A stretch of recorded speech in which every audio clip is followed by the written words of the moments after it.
बाहर फेरी वाला आया हुआ था, कई तरह का सामान लेकर। बिंदिया, कांच की चूड़ियाँ, रबर बैंड, हेयर बैंड, कंघी, कांच और भी बहुत सारे सामान थे। आस पड़ोस की औरतें उसे घेर कर खड़ी हुई थी। काफी देर तक बाबा गेट पर अपनी लाठी टेक कर खड़े रहे।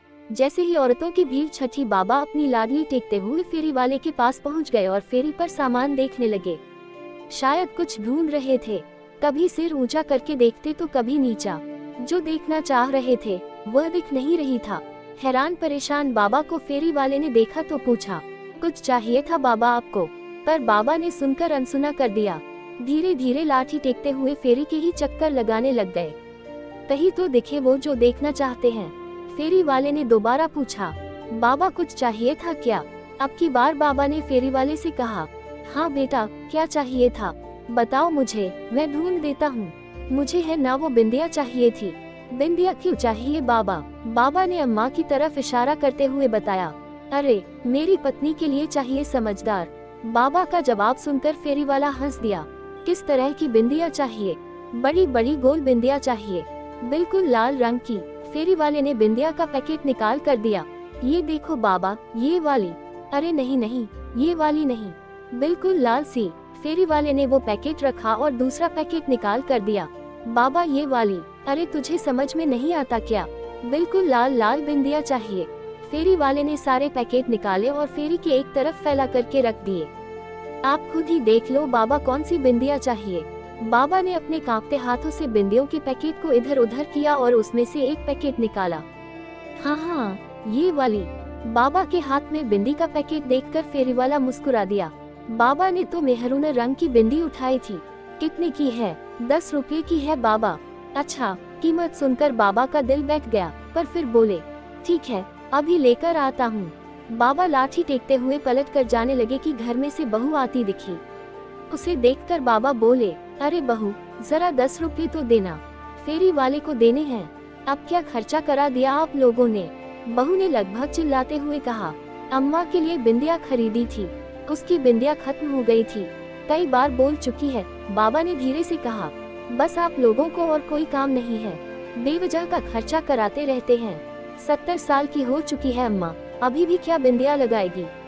इस उम्र में भी ना जाने क्या क्या शौक है।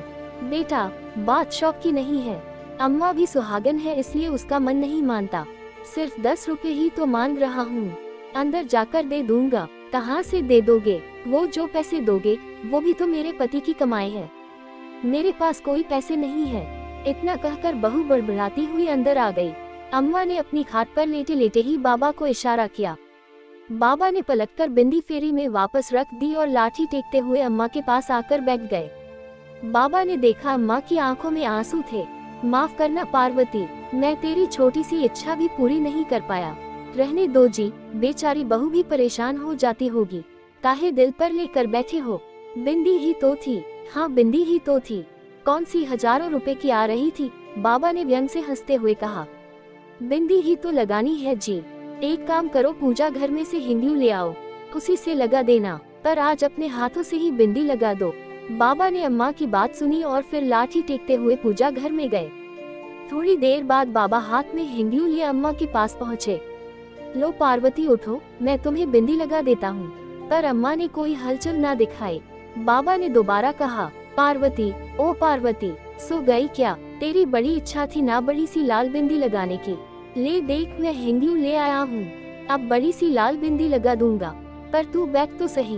पर अम्मा बिल्कुल शिथिल पड़ी हुई थी, भी शरीर में कोई हलचल ना थी। बाबा का दिल बैठ गया। हाथ में हिंदू लिए अम्मा के पास ही बैठ गए। आंखों में से झरझर आंसू बह रहे थे, पर एक भी बोल न फुटा। अम्मा जा चुकी थी हमेशा के लिए।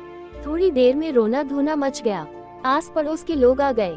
बेटी को बुलाया गया और अम्मा को अंतिम यात्रा के लिए तैयार किया गया। भी अम्मा को नहला धुलाकर सुहागन की तरह तैयार कर अर्थी पर लेटाकर बाहर लाया गया। बाबा ने देखा अम्मा के माथे पर बड़ी सी लाल बिंदी लगी थी। बाबा उठे और घर में गए। थोड़ी देर बाद बाहर आए और धीरे धीरे अम्मा की अर्थी के पास गए और अम्मा के माथे पर से बिंदी हटा दी। बाबा क्या कर रहे हो? अम्मा सुहागन थी, आप बिंदी क्यों हटा रहे हो? बेटे ने कहा, बेटा, उसका पति बिंदी खरीदने की औकात नहीं रखता था, इसलिए हटा रहा हूँ। सुनकर सब लोग अवाक रह गए। बहू शर्मसार हो गई।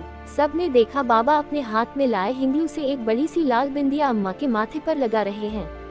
थोड़ी देर बाद बहू की चित्कार छूट गई। बाबा भी अम्मा के साथ हमेशा हमेशा के लिए लंबी यात्रा पर रवाना हो गए थे। मित्रों, इस भावनात्मक हृदय स्पर्शी कहानी बहुत कुछ संदेश दे रहा है। अपने समाज में सिर्फ 4% ही बुजुर्गों की स्थिति परिवार में सम्मानजनक है। इसका मूल कारण कहीं संयुक्त परिवार का एकल परिवार में रूपांतरित होकर नाते रिश्ते की समाप्ति, धन की लिप्सा में अंधी दौड़ एवं लड़कियों का अधिक पढ़कर सभी से अधिक जानकारी व बुद्धिमान होने का झूठा अभिमान, किताबी ज्ञान का होना परंतु व्यवहारिक ज्ञान की कमी। कृपया हम सभी एक छोटा प्रयास से अपने घर के बुजुर्गों का उचित सम्मान करें।